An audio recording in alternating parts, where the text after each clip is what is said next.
painting the flagpole. We put a new rope on the pole, so now that we can fly a flag now on it, and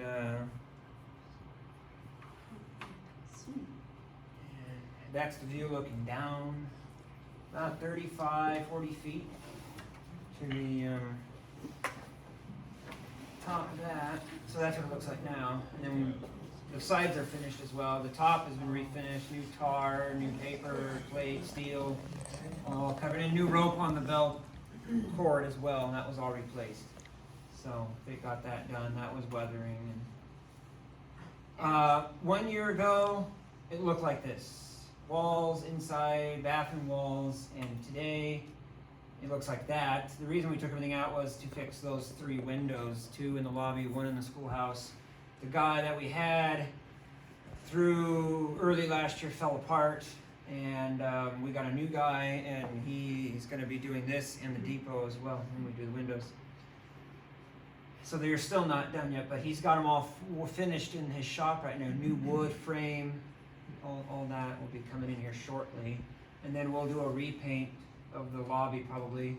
All needs to be cleaned up and redone. The floor needs redone, and a new light will be installed, and so it'll be all back to more of an original look for that area there. But we found the original front facade. This is all the original wood. So in 1900, the whole schoolhouse was wood, and this was the front door and all that. And then in the 20s, they added a lobby. School was taught. And in the 30s, they moved it up here, and eventually got turned into that bathroom and coat room there. Another view of it there. This was 1 year ago. We had the lighting, the heaters that didn't work, the lights and all that. Took all that down, all the conduit pipe, and we've put in original light bulbs, Edison style light bulbs. We need to put in a new socket, and then another 2 new sockets, and then rewire the whole building, because, or at least all of this room needs to be rewired, because everything's still running. When we turn on these lights, we're turning on the original knob and tube wiring up in the attic. So it's a little dangerous up there. So we're gonna, this spring we'll go in, just lay new wire in, and leave the original wire up there. And then we're gonna cut a hole in the ceiling and put a piece of plexiglass in. The plexiglass will have a light in the attic, so when you turn on those lights, you'll be able to then see the chimney that is in the center of that room. There was a potbelly stove originally in the center, and all that's left up there is the brick chimney. And so you'll go in, turn the lights on, and then right about here, you'll look up and see this brick chimney, window into the past there. So we did the pathway this past year, and that was the help of the county. We got all the gravel, and then this year I'd like to put in asphalt between that door and the back door, so that we can wheel this piano out of here, and we can get cabinets in and out and displays and all that the right way. So this is all, hopefully it will be asphalted down. And we've got right now being made a sign that's about this wide, and it says Annex Building. So when you walk out the door, there you go, because otherwise people think the schoolhouse is the ag building. This was 1 year ago, the 10th wall that was put in and all the stuff. Today is a finished wall all the way across, and the next step is to paint the wall. When that's done, we're $2,000 short of $4,000 we need to put in the overhead truss system that will sit on top of that, go over here and sit on the posts, timber posts, trussed, and then we have 4 chandeliers already, which you saw in your bulletin, that were a reproduction of gas electric lamps that will hang in the room, and we can hang a bunch of stuff up in the rafters here. So you walk in and you'll be, underneath and immersed in artifacts here. So that's aesthetic mostly, but and then you won't notice this as much. And we'll have lighting. We don't have any lights in here except for this little spotlight here, which isn't very bright. So The annex, other side, we still, that's still a plan to put in overhead LED floodlights. So that way when we're working in here on this machine, this light doesn't go off and it gets dark in here. And that's what happened this summer. We're working over here and the light goes off because it can't sense you over in this corner. Plus it's not enough light in here to begin with. So when we put the big wall in, the electrician already put the switch in, conduit pipe comes out, and we can just run a new conduit pipe down for all of those new lights. It's already there, ready to go. So when you walk in the annex, right before you walk through the double doors in the lobby, there's a switch there, and we can turn on the lights and keep them on. Here's the order board, semaphore signal. This was before we took it down. Multiple brackets down here that hold these rods are cracked in half. The base is multiple cracks. So we had the guy come out yesterday. These are photos of yesterday, the crane, the genie lift here. I went up and took down the flags, the spectacle units, the lanterns, so that way he could just right to the pole here and lift straight up. So we took it all apart, took this off. When they donated it, I guess the railroad, or there's no bulbs in it, there's no wiring, so we couldn't even light it if we wanted to, to light it up. The plan is though to cut it about right there, possibly restore all of this part, which is all of this, and then put it inside the annex, or maybe in the yard here, up. Light will be on, full restoration on the spectacles, blasted powder coating. The lenses are all in good shape, and then we have in the depot the switches. So you throw one this way or both, and it will change the arms from red to green or green red, and so we'll preserve it. But unless we can find a whole new mast and base, the plan is to restore half of it and put that up. So the depot is the next project this year, starting this year. I'll be getting bids on roofing, painting, the windows, electrical. I already talked to Idaho Power in here. They were here. They're going to run a new conduit pipe down. We'll dig a trench and we'll put it here. We'll put a new power meter here. All of this mining equipment will be moved, and then a full top-down restoration. Windows, doors, electrical, roof, paint. That is not the original color. The original color is, if you chip through, you go from modern-day white to original, what I call cream white, to the gray, to the brown. So original color was two-tone yellow and brown. Bottom was brown. So this area was brown. This area is all yellow with a brown trim. These are brown, and so it'll be a two-tone depot back to its original 1922 color. And new signs. So I've got the book, which got all the information in it to create new signs for Marsing with its elevation, which is correct. The one that's on there is not either original or got totally repainted since then. So we'll create two new signs that say Marsing on it, and the elevation that it sits at in Marsing, not here. So there's your original color. Yellow, it's kind of faded, but yellow, brown. This all has to go back as well. So I've already chipped through. This is all yellow. This was brown, I believe. So the whole inside and exterior will need to be totally repainted.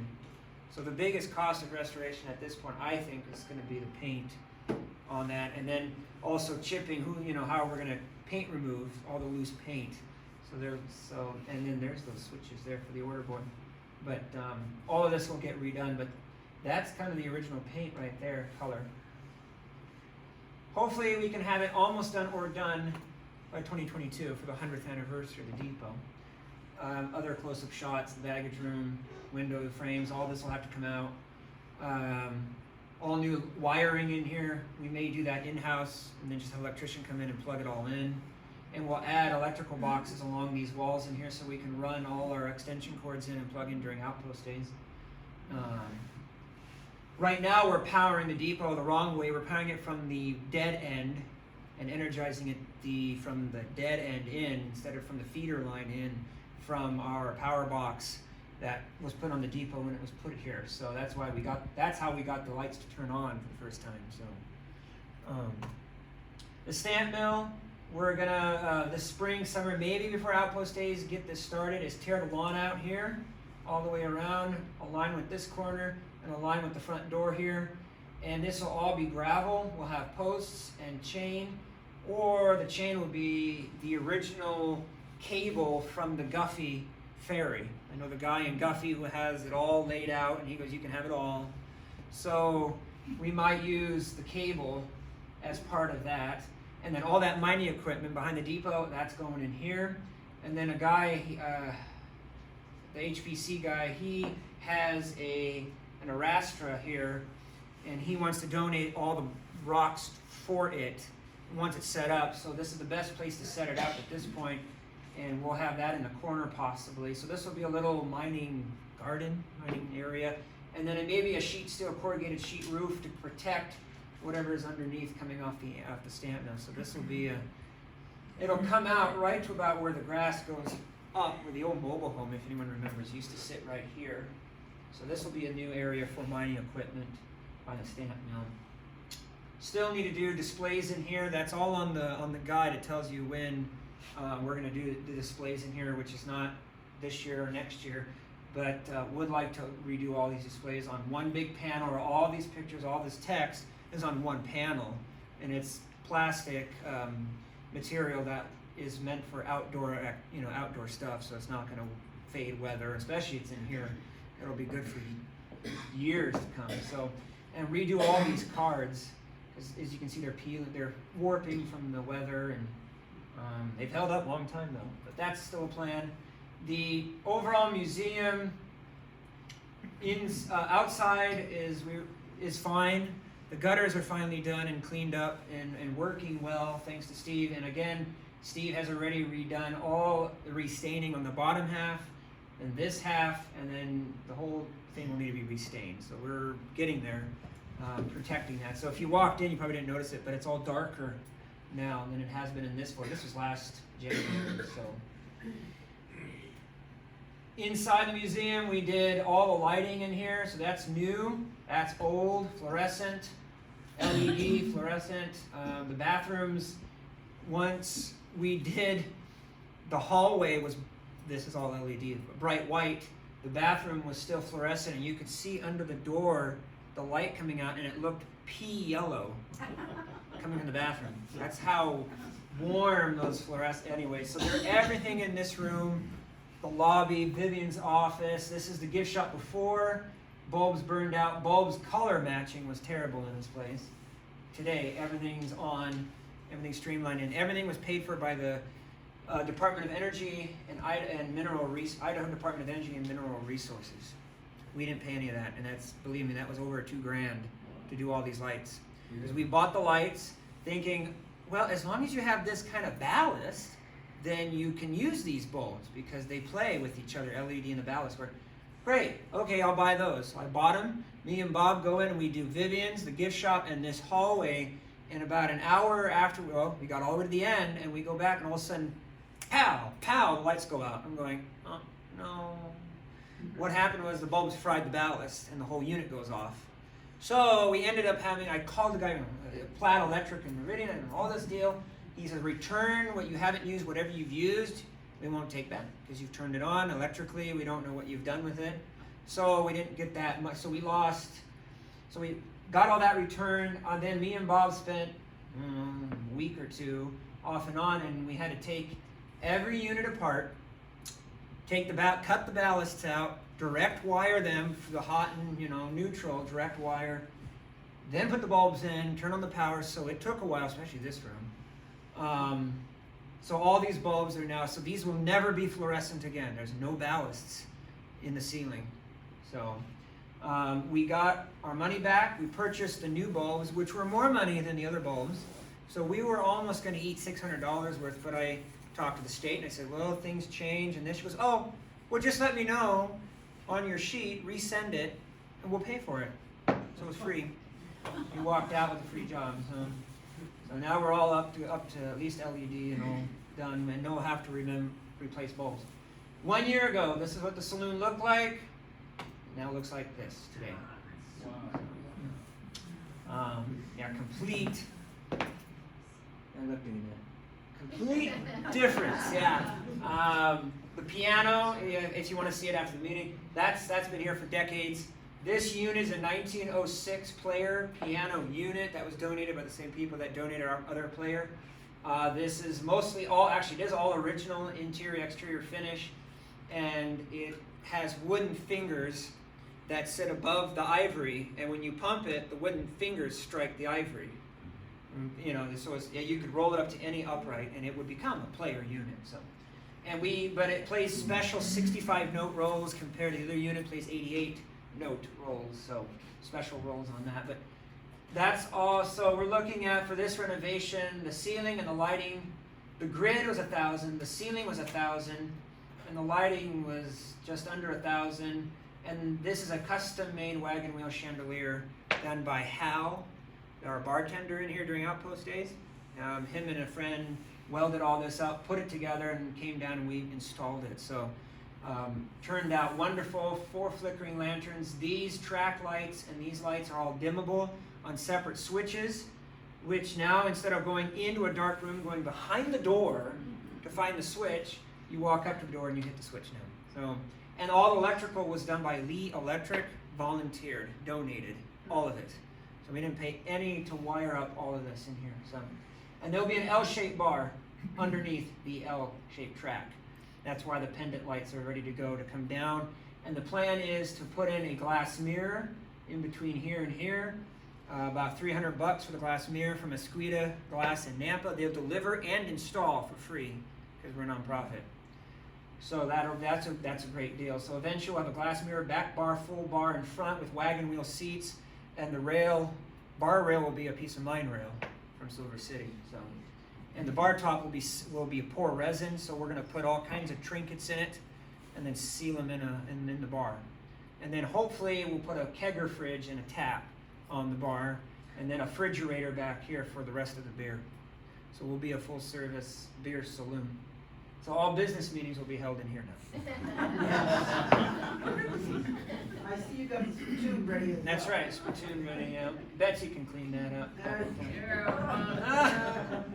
This is our, of course, room 1. 1 year ago today was like this. Today, this is what it looks like. So big difference when you put in a drop ceiling and track lighting. A total difference. Now when you walk in, your eye goes to that display or that display. We let this do its job. We let these do their job, and the lights in this case, and then the rest is all spot lit. Big difference. Plus, these tiles are actually, the guy got me insulated tiles, better than these tiles. They're soft. You got to be very careful. You'll chip the paint because they're painted tiles, but they're insulation tiles, so they'll keep the heat inside. And then these white squares are LED flat panels. So when we're cleaning on Monday or whatever, these can be turned on instead of the track. So they're floodlights on that. Again, another shot of the same room. We had all these little tracks, lighting, and now it actually works. So big difference on that. And the room is quieter. The sound is kept down. You don't have any annoying buzz from the transformers and the lights. 1 year ago today, it's amazing how much when you look back. This was our Silver City nook. The plan was to do this, and it turned out just as it should have. Hanging on fishing line does not damage the painting. A boardwalk around, so the room has now hopefully will channel you into the mining tunnel, to the ore cart, to the ore cabinet, down the boardwalk, and we'll learn about Silver City as we go. Silver City, the church, the school, the hotel, Dewey, Delamar, the mill and the town, and then you fall off the boardwalk and talk about the power that made Silver City glow. The butcher block is what created this whole display. I had a round object going in a corner, and I didn't know, how am I going to get this and these display panels? And instead of putting them on on uprights, I'm trying to go to sleep one night, and I laid there for an hour, and all of a sudden it come to me, move that out. You can build a boardwalk. You can hang this. Yeah, it's an hour or so later, and I'm still awake. But that's how the fishing line, I can hang everything, and it worked perfectly. And it creates a little shadow, so it does show off the wall. And then we added these nice posts here out of tree branches, sagebrush, twine, and it creates a center island display. Everything from the butcher block to the ore cart is now cornered off, so we can put in anything we want in the center. So the whole room is kind of turned into that mining Silver City room now. The next set of display panels will be along the mine tunnel wall outside. That big wooden wall is blank, so we're going to fill it with the mining history up there on that wall. Got a lot of great photos of men in mine shafts and stuff, so that's the next thing. The mine tunnel is pretty much finished. We finally did the last corner nook with rock wall burlap, and the top of the tunnel will put a fake mountain up there. So when you walk in, it looks like the mountain comes down, and there's a mine tunnel coming out of the mountainside. Our back room 1 year ago, this was the back door out to the annex. We put that curtain up so we could hide all our stuff. It was our storage unit, and that's the accession office door. It's what it looks like today. We put in wainscot, except we used the sheet steel, corrugated sheet roofing. And then Steve put a little cap on it. Doesn't show here yet, but he put a wood trim on top. We got these nice shower curtains, Western shower curtains. And then I painted the floor last summer. And then we added this decal sign above it, so that way when you're in the room and you don't know where else to go, this way to the ag building. And then in the summer we put a mesh screen up to keep some of the flies out. And then it's inviting. The whole room is inviting. There's a new light we installed right here that's LED, so it's not dark anymore. And I think that's it. That wraps it up. So that's the big plan for this year, is get the depot going and get a new furnace put in and outpost day. So yeah, any questions? I just have a question on the very first slide about the flagpole and the bell tower. Right. Is that original? I don't remember going to that school many years ago that there was a flagpole and the bell tower. Yeah, I've got black and white photos back in the 30s or 40s sitting where it sits today with the flagpole on it. Okay. Now, when the last time it was on the ground, I don't know. Luckily, the pulley was still good. It's all rusted, but we threw the rope through it. When the museum took over in '63 in that building, in the mid '60s, there's photos of course, and there's a sign on the, and there's a flag, and there's a rope. So somehow between then and now, the rope fell out. Oh. And so it must have been. I hate to be the person that had to put it up there. Well, So. the flag would come down Right. after school, and then it would go up in the morning, you know. Yeah, I mean, And put the remember pole that up there. part, but I guess I don't remember that being that far up. Yeah, I Long hate to time be the ago. person that had to nail it up there. Oh man, that's high up. But then again, the roof was originally wood, so probably been easier to walk on, and sheets still you slide off that thing so fast. So, but it's sealed up now. All it takes is a genie lift at this point. 50 foot. Next time I'm gonna rent to paint that. But, the schoolhouse is gonna need plaster work. It's gonna need. We just got curtains, darkening curtains for all the windows. So now, because we're never in there, no one's ever in there for most of the year, we're going to Velcro them, 3 white Velcro with the darkening curtains right to the wall, and it'll totally darken that whole room, preserving the floor, everything in there. And then during outpost days or a big event, we just go in and take it right off and fold them up, and the light comes back in. Because they didn't have much curtains back in the day. That's why they had the big windows. So and that. Any other questions? Sorry I got so late. Technical difficulties and all that. So. Well, I want to appreciate you really making a great change to this old museum, Eric. Thank you. Say to that. Yes.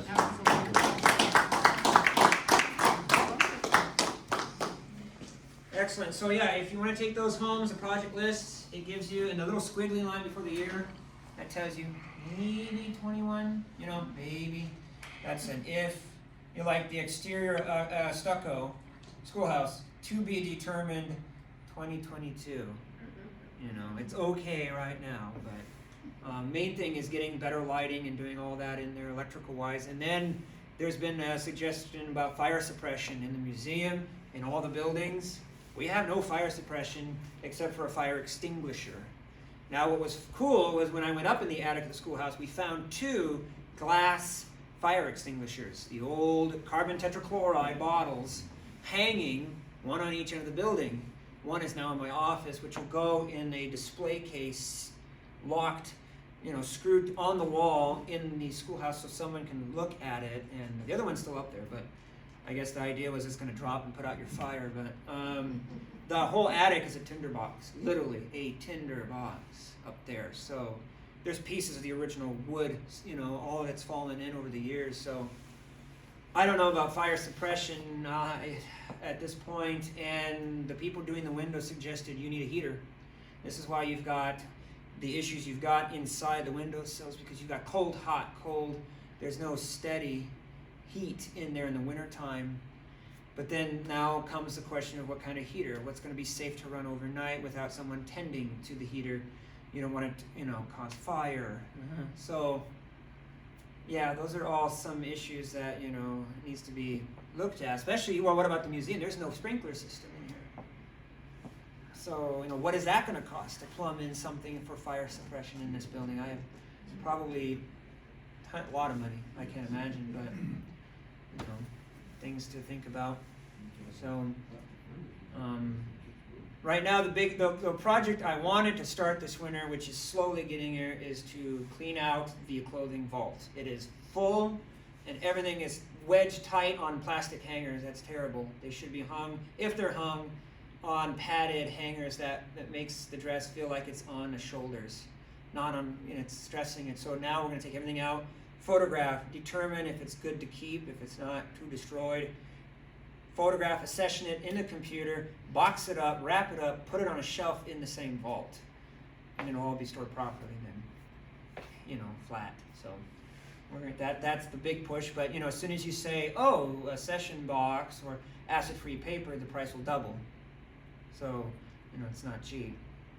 But we're gonna get there on that. But, so, all right. Well, I guess I'll let you go then, and if you can, if you can help, great. And that's it.